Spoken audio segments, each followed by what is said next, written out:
जय हिंद व्यूअर्स। आज हम लोग देखेंगे कि भारत में राष्ट्रपति का चुनाव जो है वो किस तरीके से होता है। ठीक है, इसे स्टार्ट करने से पहले ध्यान रखना है कि ये प्रोसेस थोड़ा कॉम्प्लेक्स हो सकता है, लेकिन अगर एक बार इसे पेशेंस के साथ और कंसंट्रेशन के साथ देखा गया तो आज के बाद आपको भारत के राष्ट्रपति के चुनाव से संबंधित चीज़ों को समझने के लिए कोई और वीडियो या किसी और बुक्स की जरूरत नहीं पड़ेगी। ठीक है, तो बेसिकली हम लोग देखते हैं कि आर्टिकल जो है वो 52 क्या कहता है। ठीक है, तो यहीं से भारत में राष्ट्रपति का चैप्टर जो स्टार्ट होता है, जिसमें बोला जाता है कि भारत में जो है एक राष्ट्रपति होगा। ठीक है, भारत का एक राष्ट्रपति होगा। अब इसके चुनाव से संबंधित आर्टिकल्स को समझे और उसके विधि को समझे, तो इससे संबंधित हम लोगों को पहले आर्टिकल 54 देखना होगा। ठीक है, जिसमें बात ये बताया गया है कि राष्ट्रपति जो है उसके चुनाव के लिए जो निर्वाचक मंडल बनेगा वो क्या होगा। ठीक है, तो सबसे पहले हम लोग को समझना होगा कि ये निर्वाचक मंडल क्या है। ठीक है, तो निर्वाचक मंडल बेसिकली वो मंडल होता है या वो ग्रुप होता है जिसके लोग जो है वो वोट करते हैं राष्ट्रपति को चुनने के लिए। ठीक है, तो ये बेसिकली निर्वाचक मंडल जो है वो दो ग्रुप से मिलकर बना होता है। एक होता है एमपी और वो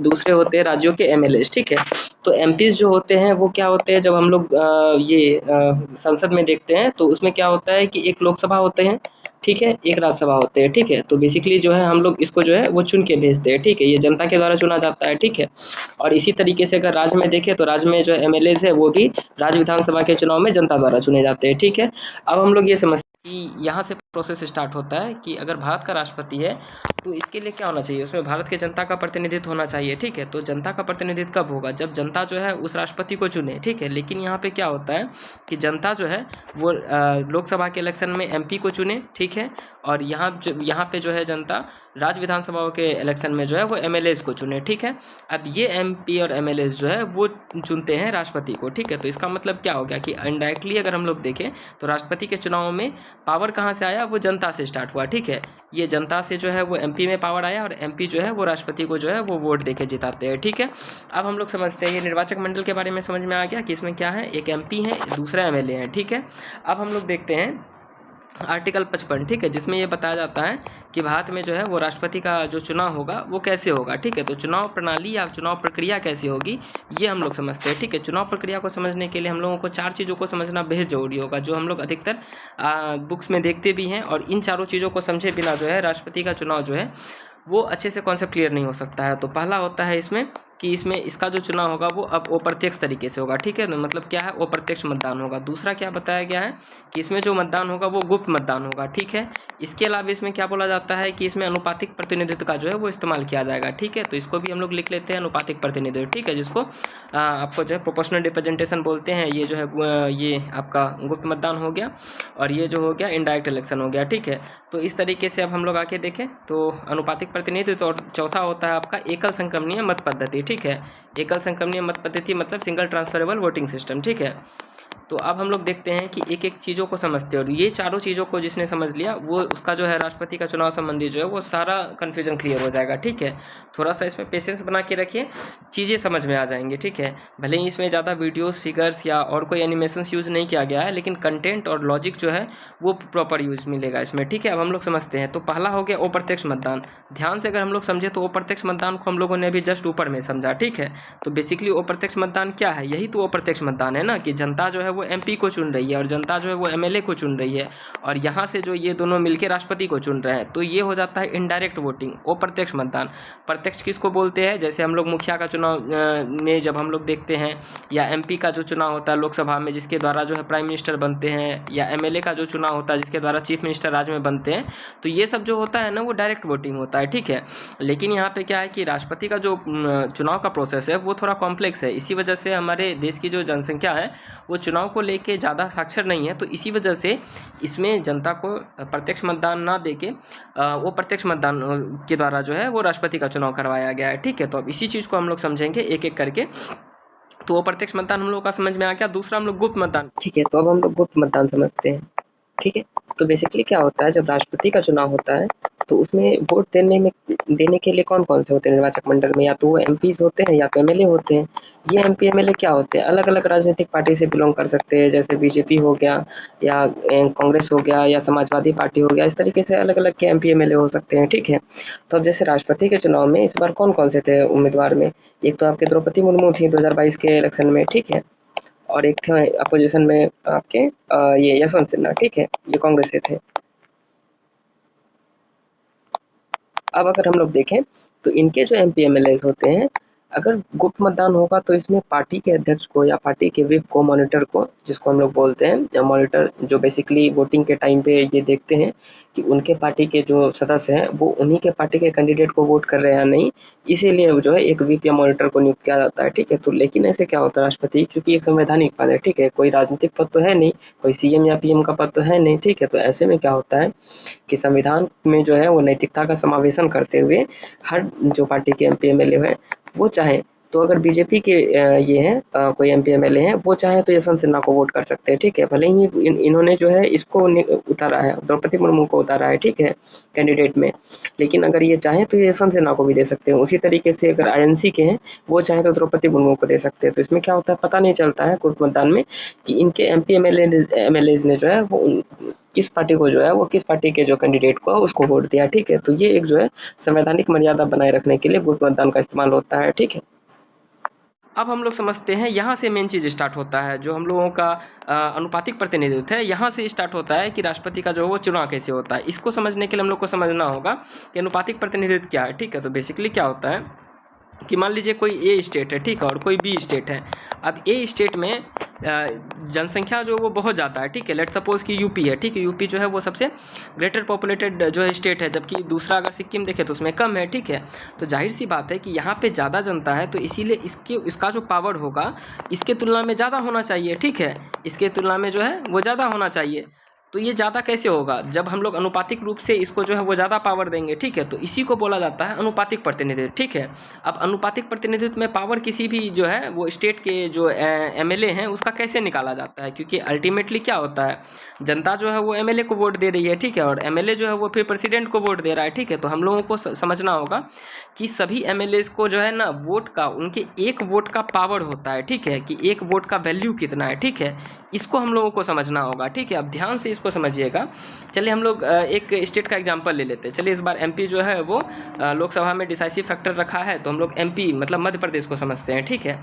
तो जैसे हम लोग देखें तो 2011 के जनगणना के अनुसार लगभग देखा जाए तो मध्य प्रदेश का जो है, मध्य प्रदेश का जनसंख्या लगभग था हम लोगों का 3 करोड़ के आसपास, ठीक है।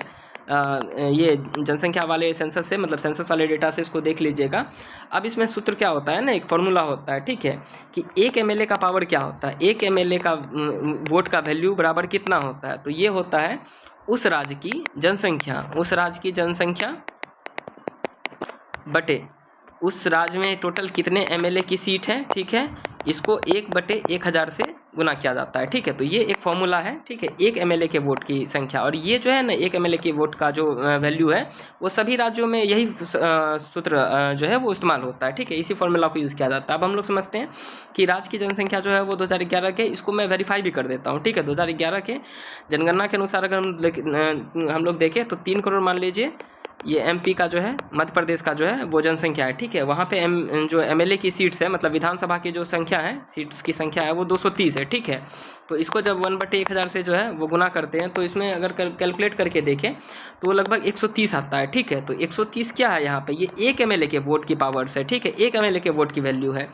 इसी तरीके से वहाँ पे कितने MLA हैं, तो MLA का संख्या वहाँ पे हो गया 230 और एक MLA का जो है वो पावर हो गया 130, ठीक है। जब दोनों को गुना करेंगे तो लगभग क्या हो जाएगा, वहाँ पे अगर कैलकुलेट करके देखें तो 29,900 के समथिंग जो है वो आता है, ठीक है। इसका मतलब क्या हुआ कि पूरे मध्य प्रदेश में, ठीक है, पूरे मध्य प्रदेश के MLA का जो है वो वोट का वैल्यू कितना हो गया, 29,900। इसी तरीके से हम लोग अलग अलग स्टेट, UP हो गया, बिहार हो गया, राजस्थान हो गया, इसी तरीके से आपका UT में जो है 2 गो है, एक आपका दिल्ली है, दूसरा आपका ये है पुदुचेरी है, ठीक है। तो जब सभी राज्य, ठीक है, 28 राज्य और जो है 2 UT, इस तरीके इसी सूत्र के द्वारा जब इस्तेमाल करते हुए हम लोग निकालते हैं सभी राज्यों में MLA के वोट की संख्या। तो 2022 में जो इलेक्शन हुआ था ना प्रेसिडेंट का, उसमें लगभग आया था ये समथिंग 5,43,231, ठीक है। ये है सभी राज्यों के जो MLA हैं उसके वोट की वैल्यू, ठीक है। अब हम लोग समझते हैं, ये हो गया MLA का, क्योंकि हम लोग जान रहे हैं कि निर्वाचक जो मंडल है उसमें क्या क्या था, एक तो आपका ये था MLA था, ठीक है, और दूसरा था MP। तो MLA वाला कॉन्सेप्ट अभी हम लोग क्लियर कर रहे हैं, फिर बाद में MP का भी आएंगे, ठीक है, तभी हम लोग आगे बढ़ पाएंगे, ठीक है। अब हम लोग समझते हैं तो 5,43,231 हो गया। अब जो संसद होते हैं, ठीक है, संसद में क्या होते हैं, सांसद होते हैं। सांसद मतलब मेंबर ऑफ पार्लियामेंट, ठीक है। तो मेंबर ऑफ पार्लियामेंट में एक होते हैं लोकसभा के एमपी और दूसरा होते हैं राज्यसभा के एमपी, ठीक है। इसमें लेकिन ध्यान रखना है कि इसमें 12 जो मनोनीत सदस्य होते हैं ना, ये भाग नहीं लेते हैं, ठीक है। इसमें केवल जो है निर्वाचित सदस्य ही भाग लेते हैं, ठीक है। तो हम लोग देखें तो लोकसभा में भी कितना है, लगभग 543 एमपी हैं और इसमें निर्वाचित कितने हैं, 233 है, ठीक है। तो लगभग कितना हो गया, 543, 233, 776, ठीक है। अब 776 एमपी का हम लोगों को पावर निकालना होगा, ठीक है। 776 एमपी के वोट की वैल्यू, क्योंकि देश में जितने भी एमएलए हैं 28 राज्य और 2 यूनियन टेरिटरीज के, ठीक है, उनके वोट की वैल्यू हम लोगों ने ऑलरेडी कितनी कैलकुलेट कर ली है, लगभग 5,43,231 यहाँ पे कैलकुलेट की है। अब हम लोगों को जो सांसद हैं उसके वोट की वैल्यू किस तरीके से निकलेगी, तो इसका भी सूत्र होता है, ठीक है। एक एमपी, एक सांसद के वोट की वैल्यू, ठीक है, वोट की वैल्यू। अब इसको समझने के लिए भी फॉर्मूला है क्या, कि आपका जो टोटल वैल्यू है भारत में एमएलए का, ठीक है, भारत में एमएलए के वोट की वैल्यू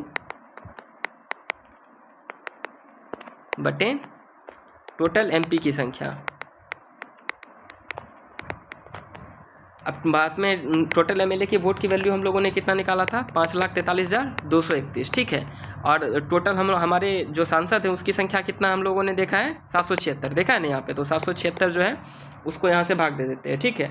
जब हम लोग इसको कैलकुलेट करेंगे तो ऑलमोस्ट 700 पॉइंट समथिंग आता है, ठीक है। तो 700 ही लेके चलिए। तो इसका मतलब क्या हुआ कि एक एमपी मतलब एक सांसद के वोट की वैल्यू हो गई 700। तो टोटल हमारे पास 776 एमपी हैं, ठीक है। 776 एमपी के वोट की वैल्यू कितनी होगी, 700 गुना 776, लगभग ये आता है 5,43,200 के समथिंग, ठीक है। इसका मतलब क्या हुआ, यहाँ पे हम लोगों का 5,43,200 हो गया एमपी, जो निर्वाचक मंडल में जो सांसद है उसके वोट की वैल्यू, और देश में सभी जो एमएलएज हैं उनके वोट की वैल्यूज कितनी हो गई थी, 5,43,231, ठीक है। तो इसका मतलब क्या हुआ, अगर किसी भी व्यक्ति को प्रेसिडेंट बनना है, लेट सपोज कि कोई एक्स पर्सन है उसको प्रेसिडेंट बनना है, तो उसको जीतने के लिए कितना वोट चाहिए होगा, मतलब वोट की कितनी वैल्यूज चाहिए होगी, ठीक है। तो लगभग अगर हम इन दोनों को जोड़ के देखें तो कितना होता है, मान लीजिए कि 5,43,231 और ये, तो ये हो जाएगा समथिंग 10.86 लाख के समथिंग हो जाएगा, ठीक है। तो ये हो जाएगा आपका 10,46,231, ठीक है। अब इसका मतलब क्या हुआ कि हमको जो है 2 + 1, ठीक है, मतलब इसके आधे वोट +1, ठीक है। इतना जिसको आ जाएगा वोट की वैल्यू वो बन जाएगा प्रेसिडेंट, ठीक है। जो समथिंग आता है आपका यहाँ पे 5,43,216, ठीक है। इसका मतलब क्या हुआ कि अगर किसी को 2022 में जो जिन्होंने मतलब हम लोगों का जो भी ये हैं द्रौपदी मुर्मू जी हैं, उनको जो वोट की वैल्यू मिली थी ना टोटल 2022 में, वो इतनी वोट की वैल्यू मिली थी, मतलब 5,43,216, ठीक है। तभी कोई व्यक्ति जो है वो प्रेसिडेंट बन पाएगा, ठीक है। इसका मतलब अनुपातिक प्रतिनिधित्व हम लोगों ने समझ लिया कि किस अनुपात में अलग अलग राज्यों का हम लोग निकालते हैं, ठीक है। जैसे यहाँ पे निकला 29,900 मध्य प्रदेश का, लेकिन बिहार में ये अलग निकलेगा, राजस्थान में अलग निकलेगा, यूपी में अलग निकलेगा, ठीक है। टोटल जब हम लोग अनुपात के रूप में निकालेंगे तो 5,43,231 निकलेगा। अब इसी वोट की वैल्यू पे जो है वो एमपी का वोट का वैल्यू रिलेटेड रहता है, ठीक है। तो एक एमपी के वोट की वैल्यू हम लोगों ने निकाल लिया 5,43,231 भागा 776 और यहाँ से कैलकुलेट कर लिया, ठीक है। चलिए अब आगे हम लोग देखते हैं इसके चौथे फेज को, ठीक है। तो हम लोग जान रहे हैं कि 4th स्टेज है ये। तो फर्स्ट सेकंड थर्ड हम लोगों ने समझ लिया, जिसमें हम लोगों ने फर्स्ट स्टेज में समझा वो प्रत्यक्ष मतदान को, गुप्त मतदान को सेकंड स्टेज में समझा, थर्ड स्टेज में अनुपातिक प्रतिनिधित्व को समझा, और चौथा जो है यहीं से जो है मेन इलेक्शन स्टार्ट होता है, एकल संक्रमणीय मतदान, ठीक है। तो ये जो है वो फाइनल स्टेज है, इसको देखने के बाद ये समझ में आ जाएगा। तो एकल मतदान पद्धति क्या होता है उसको अब हम लोग समझते हैं।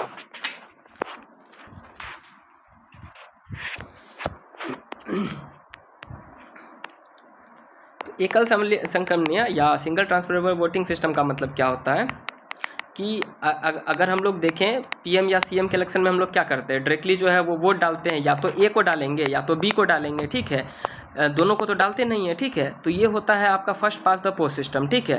तो अग्रता ही विजेता इसको बोला जाता है। जो पीएम और सीएम का इलेक्शन जो होता है, बेसिकली इलेक्शन नहीं होता लेकिन उसके द्वारा जो चयनित होते हैं वो पीएम सीएम, उसके इलेक्शन के टाइम पे मैं बोलना चाह रहा हूँ। तो उसके बाद जो है अब ये होता है first pass the post system. लेकिन इलेक्शन का एक दूसरा प्रोसेस भी होता है जिसको एकल संक्रमणीय बोला जाता है। इसमें क्या होता है ना कि सभी MP MLAs को, ठीक है, जो भी निर्वाचक मंडल में है, ठीक है, उनको जो है एक इस तरीके का बैलेट दिया जाता है, ठीक है। मान लीजिए 4 कैंडिडेट है ABCD, ठीक है, इसमें भी मान लीजिए ABCD, ठीक है। अगर यहाँ पे साधारणतः हम लोग जो वोट करने जाते हैं उनमें से हम लोग किसी एक के सामने जो है वो मतलब प्रेस करते हैं EVM के थ्रू या बैलेट के थ्रू, या तो जो है बाकी सब ब्लैंक रहता है। लेकिन जब एकल संक्रमणीय मत पद्धति होता है ना, तो इसमें क्या होता है कि सभी जितने भी ये हैं निर्वाचक मंडल में जो वोट देने वाले MP MLA हैं, उनको सभी राष्ट्रपति के उम्मीदवारों को जो है वो प्रायोरिटी वाइज जो है वो सीक्वेंस में प्रायोरिटी मतलब प्रेफरेंस देना होगा कि हम जो चाहते हैं ए जो है वो पहले नंबर पे रखते हैं, इसको C को दूसरे नंबर पे रखते हैं, B को तीसरे नंबर पे रखते हैं, D को चौथे नंबर पे रखते हैं, ठीक है। मतलब क्या है कि अगर सभी MP MLA जो है वो एक नंबर पे इसको रखे होंगे, ठीक है, ए को रखेंगे तो ए तो जीत जाएगा, ठीक है, साधारणतः। लेकिन ऐसा होता नहीं है, ठीक है। इसमें क्या होता है कि फिर सेकेंड थर्ड काउंटिंग भी होता है कभी कभी, ठीक है। ऐसे यूजुअली एक ही बार हुआ है, लेकिन हाँ अगर ऐसा प्रोसेस हो कि जब क्लियर ये काउंटिंग में पहले काउंटिंग में जो है किसी को जादुई आंकड़ा क्या है 5,43,216, ठीक है, अगर ये वोट ना प्राप्त हो तो सेकंड काउंटिंग भी होता है, ठीक है। तो उसके बाद बोलता है कि चलिए ठीक है, अगर मेरा जो हम एक नंबर पे कैंडिडेट को रखे हैं अगर वो छट जाए ना, तो हम चाहते हैं कि जो ये है C है वो दूसरे नंबर पे रहे, ठीक है, मेरा जो वोट का वैल्यू रहेगा फिर C को मिले, ठीक है। अगर ये भी मान लीजिए छट गया और ये उसको जादुई आंकड़ा प्राप्त नहीं होता है तो फिर B को जो है वो रखा जाए, ठीक है। तो इस तरीके से जो इसमें सिंगल ट्रांसफर मतलब प्रीफरेंस वाइज 1 2 3 4 करके ऐसे रखा जाता है, ठीक है। तो सेम MP MLA के पास जो है वो सेम ही बैलेट पेपर रहते हैं, ठीक है। अब हम लोग एक एग्जाम्पल के तहत समझते हैं, ठीक है।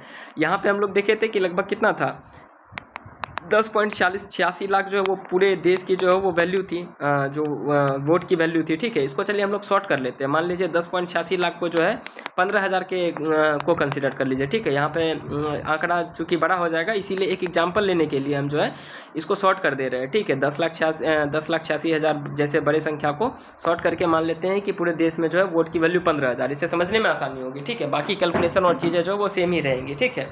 चलिए अब मान लेते तो हम लोग यहाँ देख रहे थे 10.86 लाख जो है वो उसको हम लोग ऑलमोस्ट 15,000 के बराबर मान लेते हैं ताकि जो है आंकड़ा वो थोड़ा सा छोटा हो जाए, ठीक है। तो आंकड़ा को हम लोगों ने जो है वो छोटा कर लिया। अब हम लोग समझते हैं कि 4 कैंडिडेट जो है वो इलेक्शन में खड़े हुए हैं, ठीक है, ABCD। अब यहाँ पे क्या होगा कि फर्स्ट प्रेफरेंस पे जो है लगभग मान के चलिए तो 5250 लोगों ने ए को पहले प्रेफरेंस पे रखा, ठीक है। वहीं 4800 लोगों ने बी को पहले प्रेफरेंस पे रखा, ठीक है। इसके अलावा देखें तो 2700 लोगों ने जो है वो सी को पहले प्रेफरेंस पे रखा, जबकि जो है 2250 लोगों ने जो है वो डी को जो है पहले प्रेफरेंस पे रखा, ठीक है। अब हम लोग समझ रहे हैं ये फर्स्ट प्रेफरेंस है, ठीक है, ये भी फर्स्ट प्रेफरेंस है, ये भी फर्स्ट प्रेफरेंस है, ठीक है, फिर ये भी फर्स्ट प्रेफरेंस है। तो 2250 लोगों ने जो है यहाँ पे हम लोग बोल रहे हैं, ठीक है, क्योंकि ये वोट की वैल्यू होगी, लेकिन वोट की वैल्यू को थोड़ा लोग में ट्रांसफ़र कर दे तो ये समझना थोड़ा आसान हो जाता है, ठीक है। तो 2250 वोट की वैल्यू जितने लोगों में है इसको बेसिकली इस तरीके से प्रोनाउंस किया जा सकता है। लेकिन एक तरह से देखें तो 2250 लोगों ने जो है डी को वोट दिया, लेकिन क्या हुआ कि इसका सबसे कम संख्या आया, ठीक है। तो इसी वजह से डी क्या हो जाएगा, इस पूरे के पूरे इलेक्शन के रेस से जो है वो एक्सक्लूड हो जाएगा, ठीक है।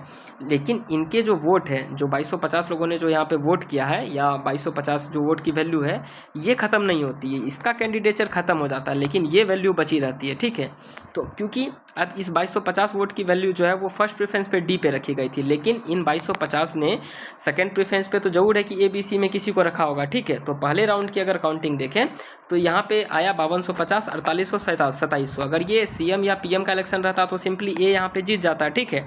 लेकिन जो प्रेसिडेंट का इलेक्शन होता है उसमें प्रोसेस बचा रहता है। अब ये क्या होता है कि मान के चलिए 2250 वोट है, अब ये ABC इन तीनों के बीच जो है वो स्प्लिट हो जाएगा। स्प्लिट किस बेस पे होगा, प्रेफरेंस के बेस पे, ठीक है। मान के चलिए यहाँ पे कि ये 2250 जो है वो 3 भागों में स्प्लिट हो गया और ए को जो है लगभग 300 लोगों ने जो है वो सेकंड प्रेफरेंस पे रखा था, ठीक है। अब यहाँ पे जो है वो सेकंड प्रेफरेंस की बात हो रही है, ठीक है, ये सेकंड काउंटिंग हो रही है।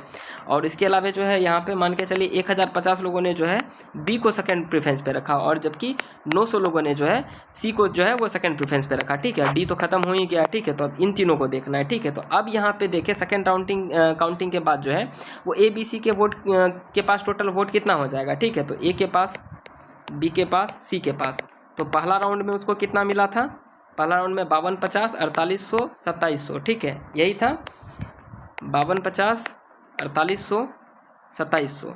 और सेकेंड काउंटिंग के बाद जो डी का जो 2250 वोट इन तीनों में स्प्लिट हुआ था उसको जोड़ देते हैं, ठीक है। तो इसमें जोड़ दीजिए 300 लोगों ने इसको सेकंड को सेकंड प्रेफरेंस पे रखा, 1050 ने इसको सेकंड प्रेफरेंस पे रखा, जबकि 900 ने जो है सी को सेकंड प्रेफरेंस पे रखा, ठीक है। अब सेकंड राउंड के काउंटिंग के बाद टोटल वोट की वैल्यू कितनी हो जाती है, तो जोड़ते हैं तो ये हो जाता है लगभग 5550 हो जाता है, ये 5850 हो जाता है, और ये जो है वो 3600 हो जाता है, ठीक है। तो यहाँ भी देखिए कि सी को क्या है कम वोट पड़ा है, ठीक है, ए बी के कंपेरेटिवली, तो ये भी यहाँ पे जो है रेस से बाहर हो जाएगा, ठीक है, इसका भी जो है वो खेला खत्म, ठीक है। लेकिन ये 3600 वोट की वैल्यू अभी भी बची रहेगी, जैसे पहले में जो है वो 2250 वोट की वैल्यू बची रही थी, इसी तरीके से यहाँ भी 3600 वोट की वैल्यू बची रहेगी, ठीक है।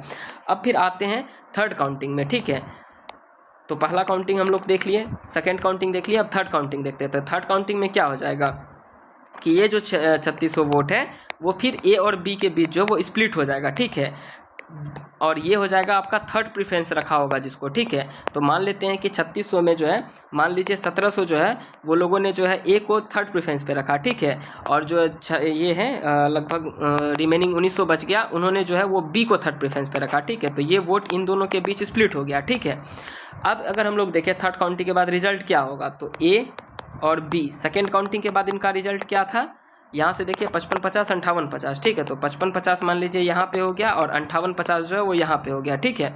और यहाँ पे जो है 3600 वोट को जब स्प्लिट किया गया तो ये कितना हो गया, मान लीजिए कि 1700 लोगों ने ए को थर्ड प्रेफरेंस पे रखा तो यहाँ 1700 जोड़ दीजिए, यहाँ पे 1900 लोगों ने जो है वो बी को थर्ड प्रेफरेंस पे रखा तो 1900 जोड़ दीजिए, ठीक है। तो इसको जब हम लोग कैलकुलेट करते हैं तो लगभग आ जाता है 7250 और ये आ जाता है 7750, ठीक है। तो ध्यान से देखिएगा तो समझ में आएगा कि इसने जो है एक तरह से जादुई आंकड़ा छू लिया है, ठीक है। जादुई आंकड़ा मतलब कौन सा, जिससे जो है वो प्रेसिडेंट का इलेक्शन जीत सकता है, क्यों, क्योंकि टोटल वोट का वैल्यू था 15000 और इसको 2 से भाग करके 1 जोड़ देंगे तो वही जादुई आंकड़ा हो जाएगा। लगभग कितना था ये आपका था ये 7500, ठीक है, 7500 प्लस 1, तो यहाँ पे हो गया 7501, और जो है बी को वोट टोटल वोट मिला है वो 7750 मिला है, ठीक है। तो इस तरीके से यहाँ पे बी विन हो जाता है, ठीक है। तो ये जो था वो पूरा प्रेसिडेंट के इलेक्शन का जो है वो प्रोसेस था, ठीक है। इस वीडियो को एक बार ध्यान से भी देख सकते हैं, मैं इसका PDF भी अपलोड करने की कोशिश करूँगा।